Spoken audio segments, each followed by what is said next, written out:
Today I fucked up by sending one of my employees home early.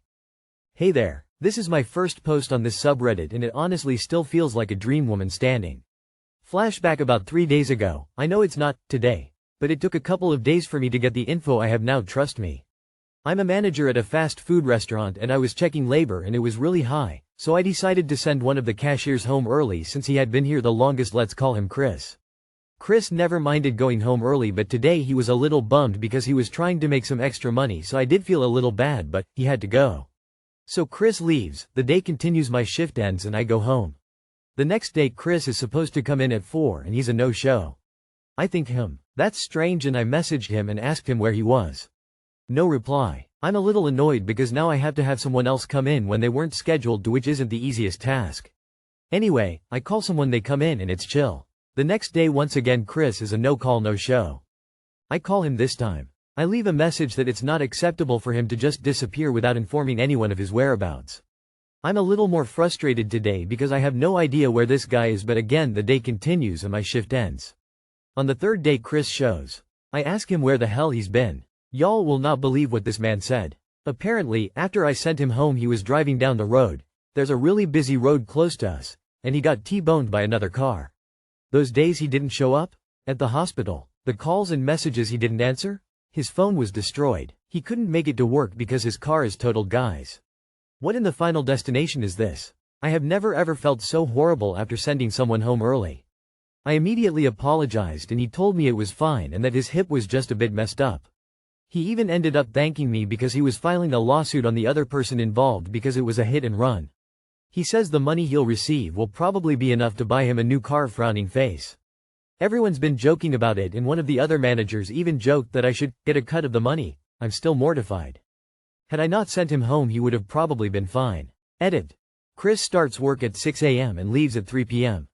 I clocked in at 2 p.m. and had him leave an hour before scheduled. Too long, did not read. I sent one of my employees home early, which ended up getting him into a car accident. The only person who fucked up was the one who hit and run. Everyone else was just doing their job. For fun, make a really big deal out of cutting the next person. Maybe coach them in defensive driving. Have Chris give some advice. In all honesty, 2 minutes later and he would have been T-boned by a semi. 5 minutes earlier and he meets the girl of his dreams at a gas station and they run away together. He could have played on his phone for 3 minutes before he started driving. You aren't responsible for any of it. Cut this guy some extra slack forever, and reinforce that you care about his well-being. Encourage him to get some help with his hip, physical therapy, whatever makes sense. You have a chance to channel your feelings into making sure he's cared for at the workplace. So don't feel at all like this is your fault. Maybe withhold the emotional response to him not being at work until you have some facts. This is probably a great lesson of why to do that. His response to the situation is orphan crushing machine lol. Is sending someone home halfway through their shift just because you've screwed up and got too many people working a common thing in the US? Because that's a really shitty thing to do to someone at the last moment like that. You screwed up by getting too many cashiers on, you should take the hit on that, not him.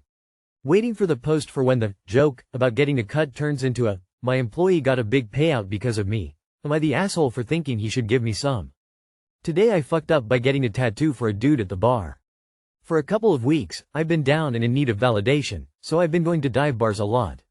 Yes, to drink, but mostly to have innocent little flirtations with guys and get some compliments. I've been very intentional in not giving out my numbers to these fellows and making it clear that I was just looking for a little innocuous company for a few hours. So I walk into the bar, and make a beeline for the only open seat. I ask the gentleman in the adjacent spot if anyone is sitting there, not really making note of his face or anything about him.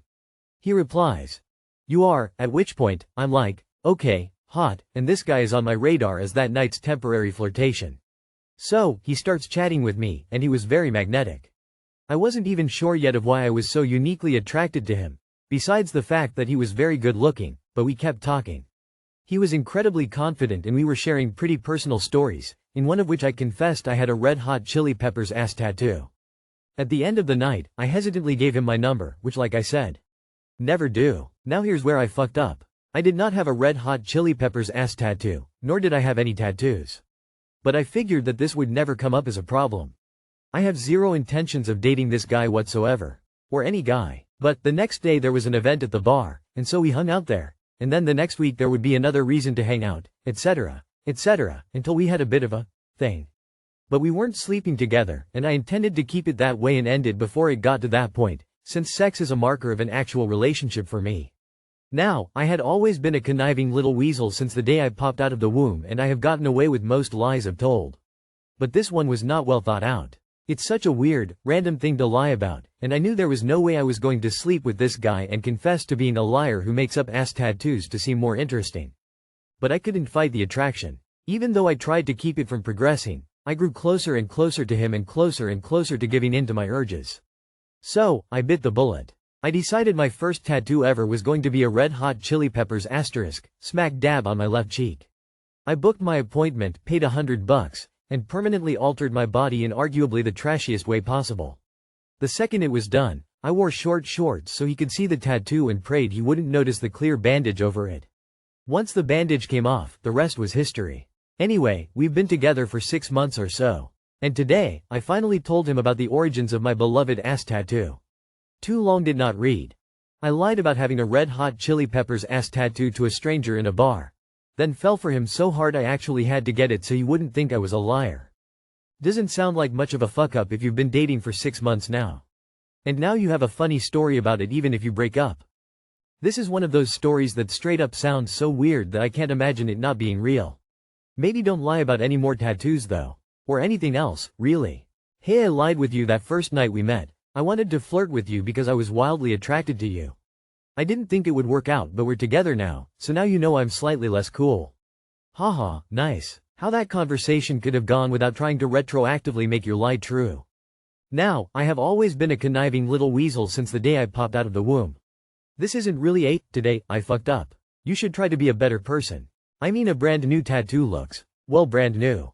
Did you tell him you had just got it or something? Please tell me you at least like the Red Hot Chili Peppers.